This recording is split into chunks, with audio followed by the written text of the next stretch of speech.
The fourth part of the replenishment strategy I'd like to talk to you about for just a few moments is giving yourself permission to rest. Now, in this gang that we have here today, we have a lot of people who are college age. Did you know that 60% of college age people are sleep deprived? I know this from coming to be a guest on campus and teach. But at any stage in life, this is a really important thing for you to think about. If you are well rested, then you're at your best. If you're not well rested, you're not at your best. And it isn't really fun for other people to hang around with you or me. There's a story of Aesop's fable. Some of you might have heard of it. This guy has a goose that lays golden eggs. And every day he gets up and he goes to wherever the goose hangs out, the goose coop. I don't know where geese hang out. And he goes and he gets a golden egg and he sells it. The next day he goes back, and every day he's thinking, this is a pretty good deal. This goose is making me rich. Then one day he looks at the goose and he wonders, what would it be if I got all of those eggs now? I don't want to wait till tomorrow, the next day, 3 years from now, for another egg to come. I want it now. So he goes out to the goose with his dagger and he opens up the goose to try and get all the golden eggs out. And he realizes that what he does when he kills the goose is he kills the production capacity. And after that point, no more golden eggs. The goose is dead. So in that story, the goose represents your production capacity, what you are able to do, your capacity to do things of value in your life and in serving the King of Kings. If you don't rest, you are killing the goose. You're killing your production capacity, and you will not be able to carry out everything that's important for you to do. You won't be able to put your best energies into the relationships and friendships around you. So don't kill the goose.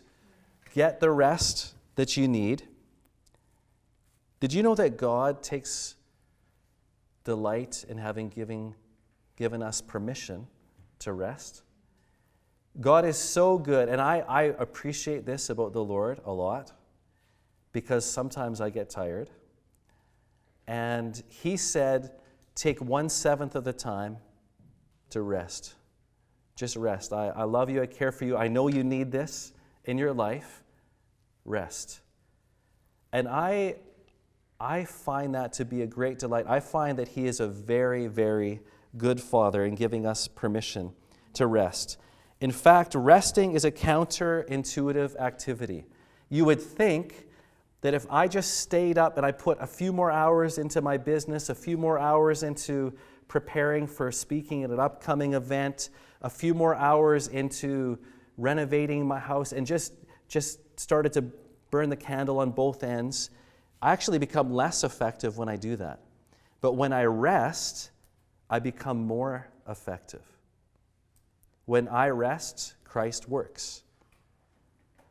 When I'm always working, then maybe Christ rests. It's counterintuitive. I actually get more productive, see more of the outcomes and results I want to see in my life if sometimes I do the spiritual discipline of taking a nap. So last summer, taking a nap. Last summer, I had, in a 26-day period, I had to speak 26 times. And that was going to be a little bit grueling. There was obviously travel involved in that and different things. And it was really fun for me. I didn't begrudge that at all. But one of the ways that I found that God used me in the greatest way, and God replenished me and helped me get through that period and be effective, was by taking naps. It was awesome. I would just make a decision, I'm going to engage with people, I'll do a talk, I'll engage a little bit more over a meal, but there will be a time when I'll be in my cabin or the motel room or somewhere, and I will be dead to the world. I'm just going to be relaxing. And a little while later, I'll be alive to the world again. I'll be of more use to the people who are around me.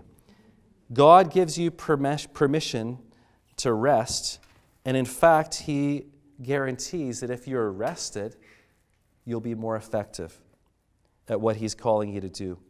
One example of that in Scripture that really helps us to understand that God isn't only concerned about spiritual things, He's concerned about our whole being, our entire well-being, is in 1 Kings 17 that I referred to a little bit earlier.